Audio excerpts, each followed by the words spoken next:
اسلام آباد اور راولپنڈی میں سیکیورٹی فورسز نے بروقت کارروائی کرتے ہوئے 2 مشتبہ ڈرونز مار گرائے۔ آئی ایس پی آر کے مطابق یہ ڈرون شدت پسند گروہوں فتنہ الخوارج اور فتنہ ہندوستان سے منسلک تھے اور مبینہ طور پر افغان طالبان کی جانب سے بھیجے گئے تھے، تاہم اپنے ہدف تک نہیں پہنچ سکے۔ آئی ایس پی آر کے مطابق ڈرونز کے ملبے کے باعث کوئٹہ میں 2 بچے جبکہ کوہاٹ اور راولپنڈی میں ایک شہری زخمی ہوا۔ یہ حملے عوام میں خوف و ہراس پھیلانے کی مذموم کوشش تھے۔ ڈرونز کو سافٹ اور ہارڈ کل طریقوں سے ناکارہ بنایا گیا اور بھارت کی حمایت یافتہ عناصر کی سرپرستی کے شواہد بھی سامنے آئے ہیں۔ آج ایران کو شدید دھچکا لگا۔ امریکی کارروائیوں میں ایران کی فضائیہ اور بحریہ کو شدید نقصان پہنچا۔ ایران کے اینٹی ایئر کرافٹ نظام اور ریڈار بھی مؤثر نہیں رہے۔ امریکی صدر ڈونلڈ ٹرمپ نے میڈیا سے گفتگو کرتے ہوئے کہا، ایران کے لیے بہتر ہوگا کہ وہ ہتھیار ڈال دے کیونکہ موجودہ صورتحال میں ایران اپنے دفاع کے قابل نہیں رہا۔ صبح ایران میں متعدد فوجی اہداف پر شدید بمباری کی گئی جس کا مقصد دنیا اور مشرق وسطیٰ کو درپیش جواری خطرے کو ختم کرنا ہے۔ صدر ٹرمپ نے کہا، اپنے پہلے دورے صدارت میں امریکی فوج کو مزید مضبوط بنایا اور اب امریکہ اپنے طے شدہ فوجی شیڈول سے بھی آگے بڑھ چکا ہے۔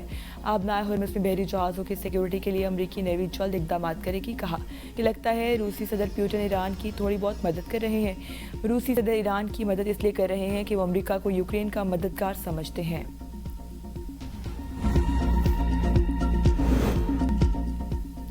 امریکی صدر نے روسی صدر پیوٹن کی ایران کے افزودہ یورینیم کو روس منتقل کرنے کی پیشکش مسترد کر دی۔ امریکی میڈیا کے مطابق روسی صدر ولادیمیر پوٹن نے فون پر امریکی صدر ڈونلڈ ٹرمپ کو تجویز دی تھی کہ ایران کا 60% افزودہ یورینیم روس منتقل کر دیا جائے تاکہ خطے میں بڑھتی کشیدگی اور ممکنہ جنگ کو روکا جا سکے۔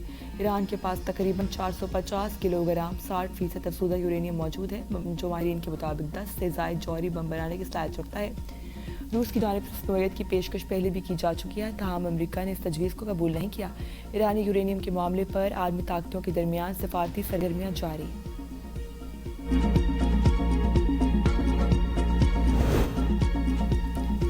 امریکہ نے عراق میں اپنے ری فیولنگ طیارے کے گرنے کی تصدیق کر دی۔ طیارے میں سوار تمام 6 امریکی فوجی اہلکار ہلاک ہو گئے۔ امریکی سینٹرل کمانڈ کی تصدیق۔ ایران کے مطابق یہ طیارہ عراق کے مزاحمتی فورسز نے گرایا ہے۔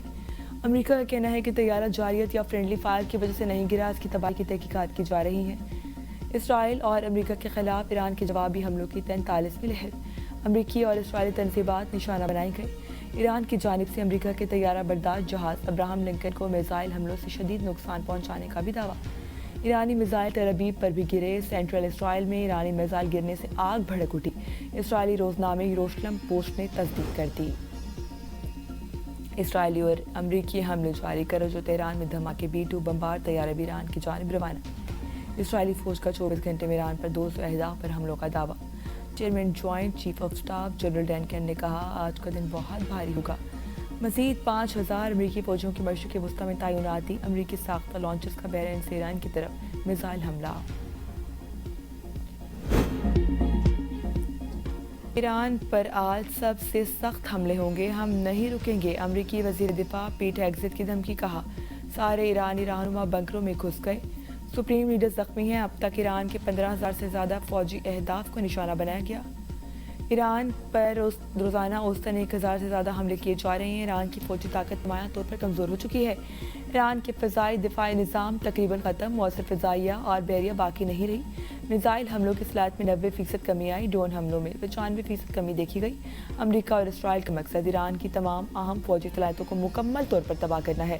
آبنائے ہرمز میں جو کچھ ہو رہا ہے اس پر دنیا کو پریشان ہونے کی ضرورت نہیں۔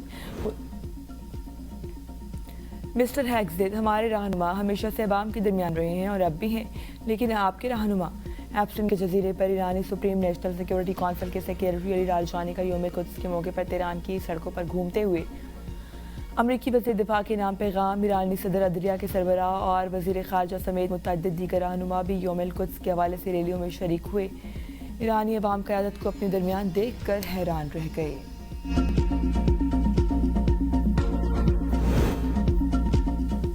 امریکہ نے ایران کے سپریم لیڈر مجتبی خامنہئی سمیت ایران کے 10 رہنماؤں کے سر کی قیمت مقرر کر دی۔ امریکہ کی جانب سے مجتبی خامنہئی کے سر کی قیمت $1 کروڑ مقرر۔ امریکہ کے محکمہ ریوارڈز فار جسٹس پروگرام کے اعلامیے میں کہا گیا ہے کہ ایران کے اسلامی پاسداران انقلاب اور اس کی ذیلی شاخوں کے اہم رہنماؤں کے بارے میں معلومات دینے پر $10 ملین تک انعام دیا جائے گا۔ بیان کے مطابق اسلامی پاسداران انقلاب ایران کی سرکاری فوج کا حصہ ہے اور ایران کی جانب سے دہشت گردی کی ریاستی پالیسی کے اہم ہتھیار کے طور پر استعمال کرنے میں مرکزی کردار ادا کرتا ہے۔ امریکہ نے پاسداران انقلاب اور اس کے رہنماؤں کی جائیدادیں اور وہ مفادات جو امریکی دائرہ اختیار میں آتے ہیں انہیں منجمد کرنے کا اعلان کر رکھا ہے۔